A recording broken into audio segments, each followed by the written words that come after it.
देख रहे मुद्दा, मैं हूं आपके साथ नेहा दुबे। मुद्दा में आज बात होगी रूस यूक्रेन युद्ध की।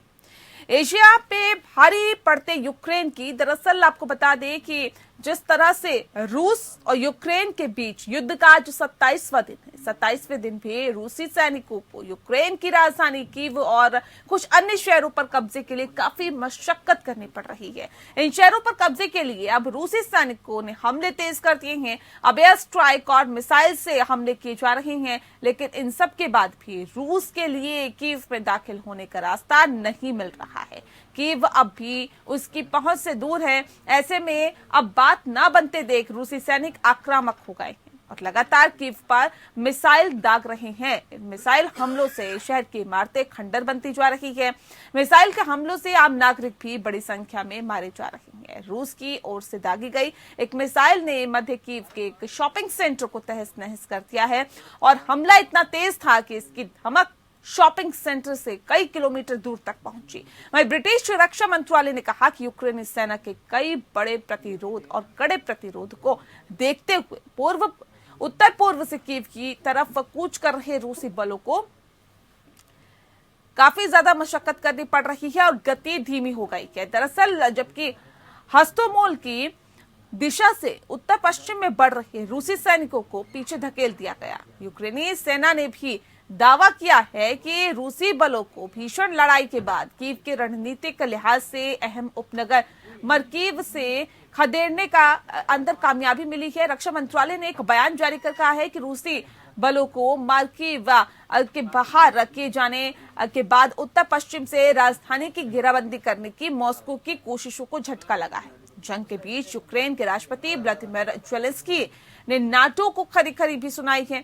जंग में अब तक सीधा साथ नहीं मिलने से नाराज ज़ेलेंस्की ने एक नाटो से कहा है कि वे खुलकर कह दे कि उसे रूस से डर लगता है।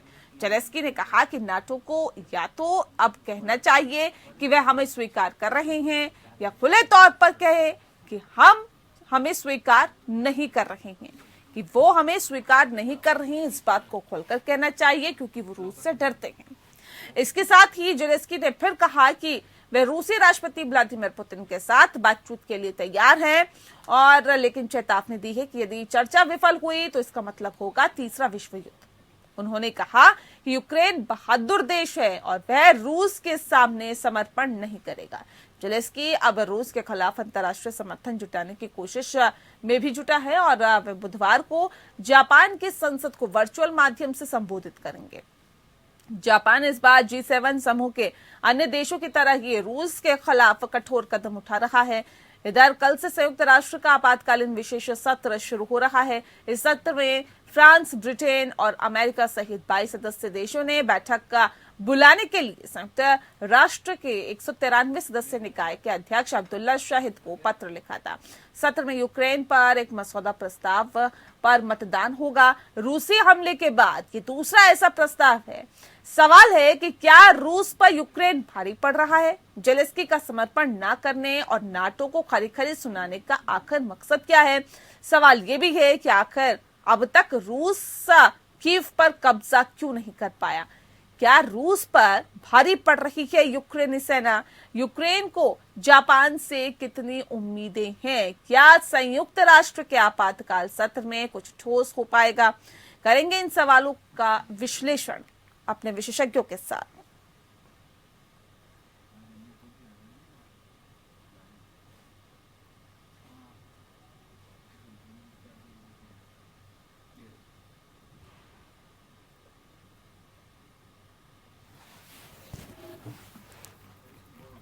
तो आपको बता दें कि जिस तरह से हालात फिलहाल दिखाई दे रहे हैं यूक्रेन में, उसके बाद ज़ेलेंस्की ने भी ये साफ तौर पर कह दिया है कि नाटो को ये स्वीकार करना चाहिए कि वो रूस से डरता है। इस विषय पे आज हम तफसील से चर्चा करेंगे। खास मेहमान हमारे साथ मौजूद है, उनसे आपका परिचय करा देते हैं। इस वक्त हमारे साथ दीपक बोरा जी हैं, एक्स डिप्लोमेट है। सर, बहुत स्वागत है आपका। मेजर जनरल राजन कोचर जी हमारे साथ है, डिफेंस एक्सपर्ट है। सर, आपका भी बहुत स्वागत है। कोचर जी, इस खास कार्यक्रम की शुरुआत सर आपके साथ करना चाहूंगी। सवाल ये कि 27वां दिन और 27वें दिन भी रूस और यूक्रेन के बीच युद्ध लगातार जारी है। सर, क्या वजह है कि अभी तक कीव पर कब्जा नहीं कर पाया? अगर हम दोनों का कंपैरिजन करें तो रूस कई गुना बेहतर है हर चीज में यूक्रेन से, और यूक्रेन तो एक छोटा सा हिस्सा है रूस से निकला हुआ, लेकिन उसके बावजूद भी कीव पर कब्जा करने के लिए इतनी कड़ी मशक्कत करनी पड़ रही है। सर क्या वजह है अभी तक कब्जा नहीं हो पाया? देखिए, ये आपके क्वेश्चन को मैं 2 पार्ट्स में आंसर करूंगा।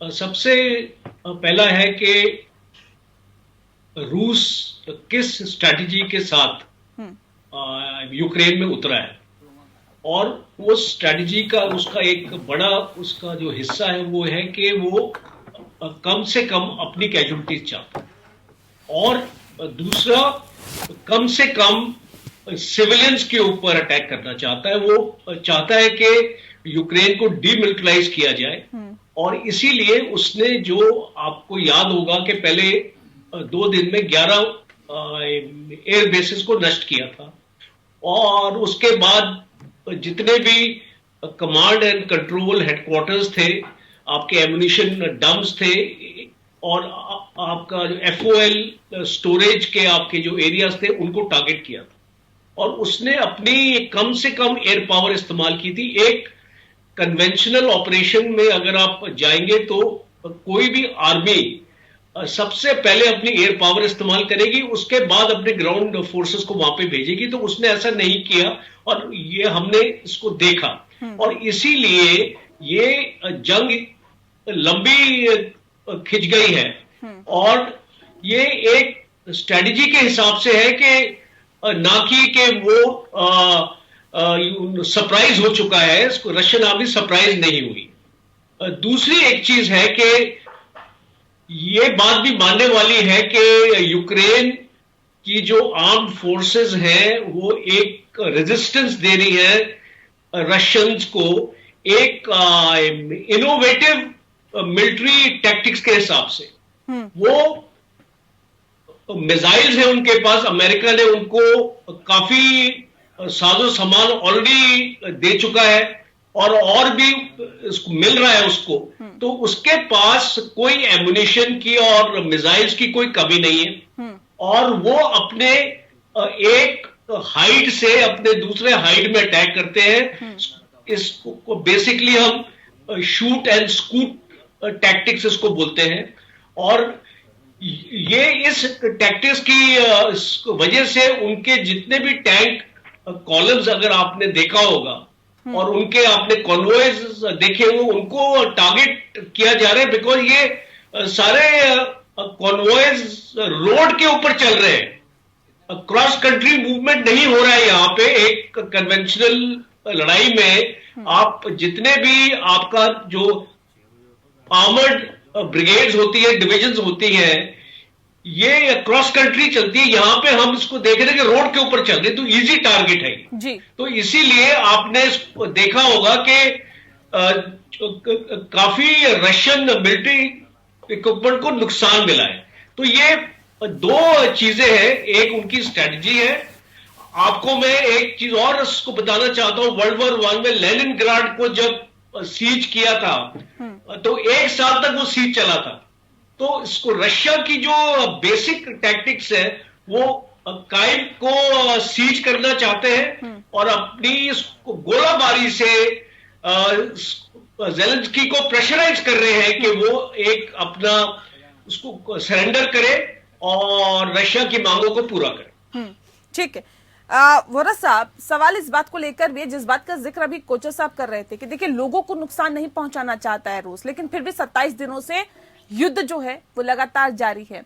कुछ अन्य शहरों पर कब्जे के लिए काफी मशक्कत भी करनी पड़ रही है रूस को, और इन शहरों पर कब्जे के लिए अब रूसी सैनिकों ने हमले तेज कर दिए।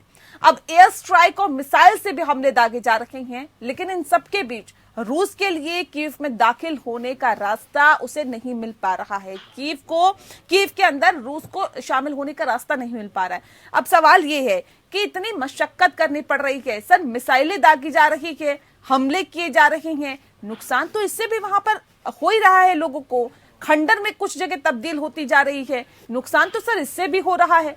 अब जिस तरह से जेलेंस्की ने एक दांव चलाया, ये कहा है या तो फिर स्वीकार कर ले नाटो कि वो रूस से डर गया, या फिर हमें नाटो में शामिल करने के लिए हमें भर दे। तो ये एक किस तरह से एक दांव चला है जेलेंस्की ने, कैसे इसे देखते हैं सर? और क्या आपको लगता है कि ये बहुत बेहतर तरीके से, जैसे कि ये कहा जाता है कि एक एक्टर भी रहे हैं जेलेंस्की और वो बेहतर तरीके से जानते हैं कैसे उन्हें कब किस तरह से प्रेजेंट करना है अपने आप को, तो क्या ये उसी का एक स्टेप मान के चले क्या? आभारी हूं आपका जी, आपने ये मौका दिया है अपने कार्यक्रम में शरीक होने का। मैं न्यूयॉर्क में हूं इस समय। यहाँ पर सुबह के 4:40 हुए हैं और 0 से 5 डिग्री तापमान कम है। आप मेरे पीछे देख रहे हैं रात की रोशनी जो है मैनहट्टन की।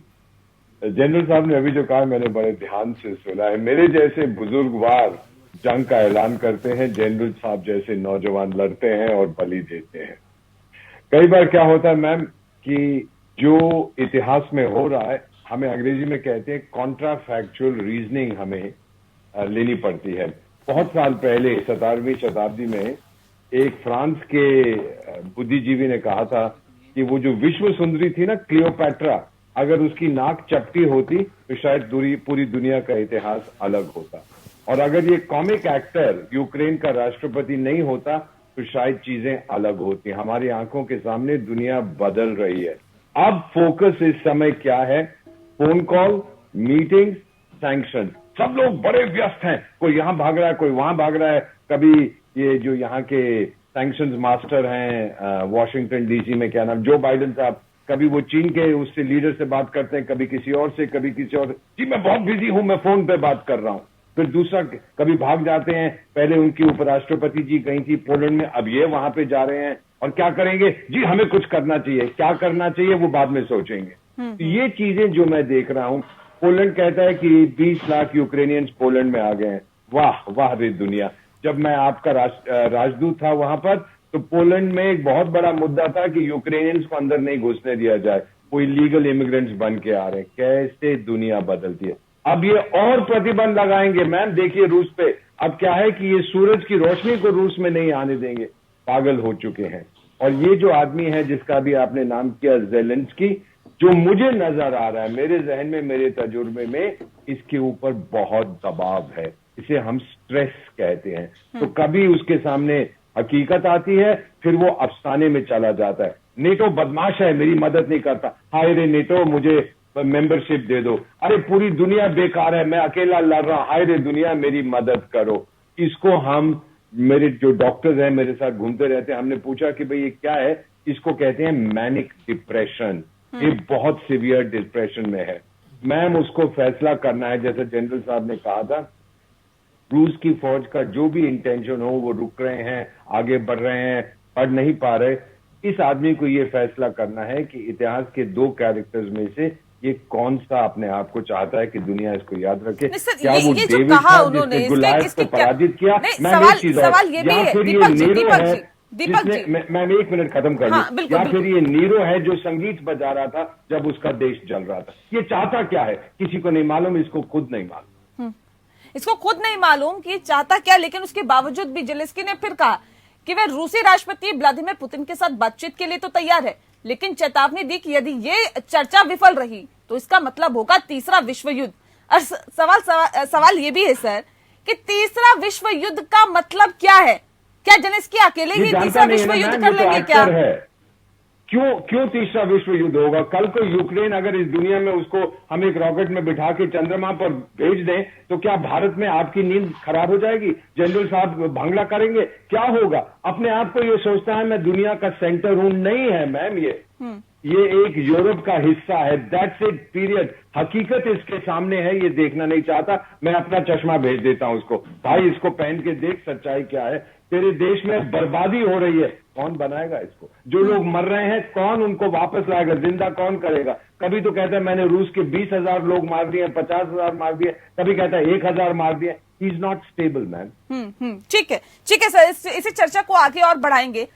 क्या मन में है जेलेंस्की के? क्या साबित करना चाहते हैं? क्या बताना चाहते हैं? क्या संदेश देना चाहते हैं दुनिया को?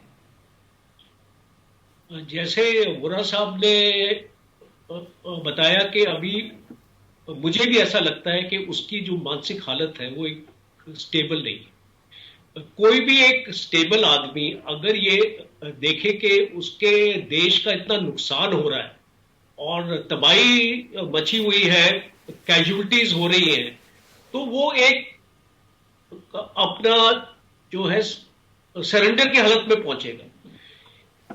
एक ड्राफ्ट बना था 15 पॉइंट का, जिसको रूस ने यूक्रेन के सामने रखा था। 5 मेन आइटम्स थे उस ड्राफ्ट में, जिसमें Ukraine will be a neutral country, recognition of Crimea, Donbas का जो एरिया है उसको आप एक सेपरेट स्टेटस देंगे जी, और एक और इंपॉर्टेंट मुद्दा था कि हम यूक्रेन को डीमिलिटराइज स्टेट में रखेंगे, जो ज़ेलेंस्की को मंजूर नहीं। और अभी जो 27 दिन हो गए हैं ऑलरेडी, आपके जो चैनल में मैं देख रहा हूं कितने विजुअल्स आ रहे हैं और बर्बादी हो रही है। और अगर ये इसको प्रोलॉन्ग करेगा तो ये बर्बादी और ही बढ़ती जाएगी। क्या वो समझता है कि लड़ाई वो जीत सकता है? क्या वो समझता है कि नेटो उसकी हेल्प में आएगा और यूनाइटेड स्टेट्स उसकी हेल्प में आएगा? क्या वो समझता है कि बूट्स ऑन ग्राउंड आएंगे वहां पे उसके लिए लड़ने के लिए? ये सब नहीं होने वाला है। और कोई भी अगर समझदार आदमी, और वो एक लीडर है अपने देश का, और उसका जो देशवासियों का हित उसको सबसे आगे रखना चाहिए कि ना कि अपनी अड़, जो एक अपनी ईगो होती है, उसको सामने लेके आना चाहिए। तो मुझे नहीं लगता कि ये जो इसकी जो अभी जो मेंटल स्टेट है ज़ेलेंस्की की, उसमें ये शर्तों पे एग्री करेगा और यूक्रेन की बर्बादी निश्चित है। यूक्रेन की बर्बादी निश्चित है। और सर वो सभी के सामने हाँ है भी, हम देख रहे हैं किस तरह से बर्बादी हो रही है, किस तरह से शहर के शहर खंडर में तब्दील होते हुए दिखाई दे रहे हैं। दीपक जी, अब सवाल ये भी है, क्योंकि जिस तरह से ये कहा गया है, जेलेंस्की ने ये कहा है कि यूक्रेन बहादुर देश है, वह रूस के सामने समर्पण नहीं करेगा। जेलेंस्की अब रूस के खिलाफ अंतर्राष्ट्रीय समर्थन जुटाने की भी कोशिश में जुटे हुए हैं। वे अब जाएंगे जापान की संसद को वर्चुअल माध्यम से संबोधित करेंगे। जापान इस बार G7 समूह के अन्य देशों की तरह ही रूस के खिलाफ कठोर कदम उठा रहा है। इसे आप कैसे देख रहे हैं? कितना समर्थन की उम्मीद जताएं? सारी दुनिया जिसको हम पश्चिमी दुनिया कहते हैं, वो सब कठोर कदम उठा रहे हैं। क्या असर पड़ा है इसका अभी तक व्लादिमीर पुतिन पर? ज़ेलेंस्की साहब को ये मालूम है कि उनको कुछ नहीं हो रहा, उनके लोग मर रहे हैं। पुतिन साहब भी बड़े खुश बैठे हैं, अपनी वोडका पीते हैं, अपना कैवियर खाते हैं, उनको क्या फर्क पड़ रहा है इस समय?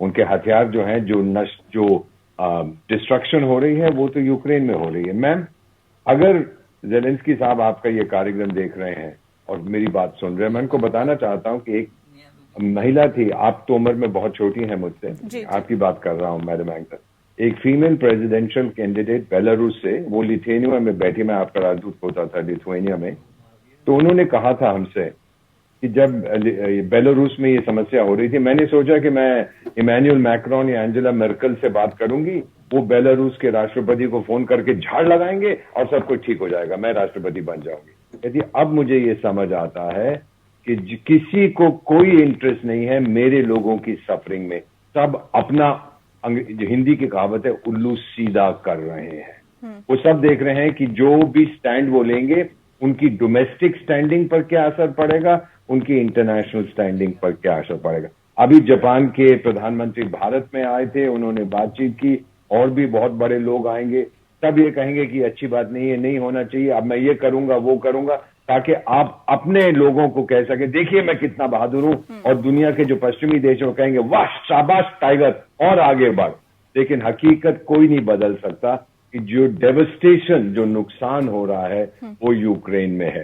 एक आखिरी चीज मैं कहना चाहता हूं, जब यूक्रेन के जो कॉमिक एक्टर साहब हैं, ये पुतिन साहब से कहते हैं कि मैं पुतिन से बात करने को तैयार हूं, बशर्ते पुतिन साहब आत्मसमर्पण कर दे। ये मजाक है क्या? आप प्री कंडीशंस रख रहे हैं, ये भी रखिए, ये भी मानिए, तब मैं बात करूंगा। He is not stable ma'am, मेरी बात मानिए, जितना मैं समझने की कोशिश कर रहा हूं, मेरी 71 साल की उम्र है, ये टोटली मैनिक सुइसाइडल डिप्रेशन में है, और इसको चाहिए छोड़ के चला जाए। इसका चेहरा भी आप देखिए, वो चेहरा नहीं है जो हम 3 हफ्ते पहले देखते थे। अब आप देखेंगे स्ट्रेस, आप तनाव उसके चेहरे पर देखेंगे। उसको चाहिए जाके आराम करे, चला जाए। प्रेसिडेंट इन एग्जाइल की पॉसिबिलिटी इसको वॉशिंगटन के बुजुर्गवार ने दी थी, स्वीकार करे और चला जाए। जो भी आएगा पुतिन के साथ हाथ मिला के कोई समझौता करे, क्योंकि ये नहीं कर सकता। मैं आखिरी में जाते वक्त एक चीज कहना चाहता हूं, जनरल साहब, 71 की लड़ाई में 90,000 आप जैसे भारत के बहादुर सेनानियों ने कैदी लिए थे पाकिस्तानी। मैं मिला था उनके कई लीडर्स से, उन्होंने मिलिट्री लीडर्स में, बाद में उन्होंने ये कहा था कि हमने अपने लोगों की जान बचाई, इसीलिए हमने आत्मसमर्पण किया, नहीं तो हम लड़ सकते थे, 90,000 और मर जाते। ये समझदारी होती है सर, आलोचना कि हालात के हिसाब से अगर आपको लगता है कि झुकना चाहिए तो आप झुक जाते हैं, ये आपकी समझदारी होती है, और ये समझदारी जेलेंस्की नहीं दिखा रहे। एक छोटा सा सवाल, क्योंकि मैं कार्यक्रम के आखिरी पड़ाव में हूं, कोचर जी, क्या संयुक्त राष्ट्र के आपातकाल सत्र में कुछ ठोस हो पाएगा, क्या कितनी उम्मीदें हैं? देखिए, आपने यूनाइटेड नेशंस का रोल इस लड़ाई में तो आपने देख लिया है, और जो सिक्योरिटी काउंसिल है, 5 मेंबर्स हैं जिनके पास वीटो पावर्स होते हैं, उसमें एक रशिया, एक चाइना है। तो क्या आपको लगता है कि इसका जो कोई असर होने वाला है? कोई भी सत्र हो, कोई असर नहीं होने वाला। और अगर आपने एक तो रेजोल्यूशन आपकी पास ही नहीं होगी, और अगर आपने दूसरे देशों को भी इन्वॉल्व कर लिया और उसको बैकडोर की तरीके से आप अपनी रेजोल्यूशन अगर आप उसको निकालने की कोशिश करेंगे, तो उसको आप एनफोर्स क्या करेंगे? जितने आपने अभी तक रशिया के ऊपर सैंक्शंस लगा रखे हैं, यूरोपियन के देश तो अभी भी रशिया से गैस और ऑयल ले रहे हैं। इंडिया का इंपोर्ट और एक्सपोर्ट अभी भी रशिया के साथ हो रहा है, और हमने अपना स्टैंड यूनाइटेड स्टेट्स के सामने हमने रख लिया है। ऑस्ट्रेलिया के प्राइम मिनिस्टर हमारे पास आए थे, वो हमारे स्टैंड से सहमत है। बिल्कुल। जापान के प्राइम मिनिस्टर आए थे, वो हमारे स्टैंड से सहमत है। तो ये सारी चीजें अगर आप देख रहे हैं तो सैंक्शंस का क्या असर पड़ रहा है?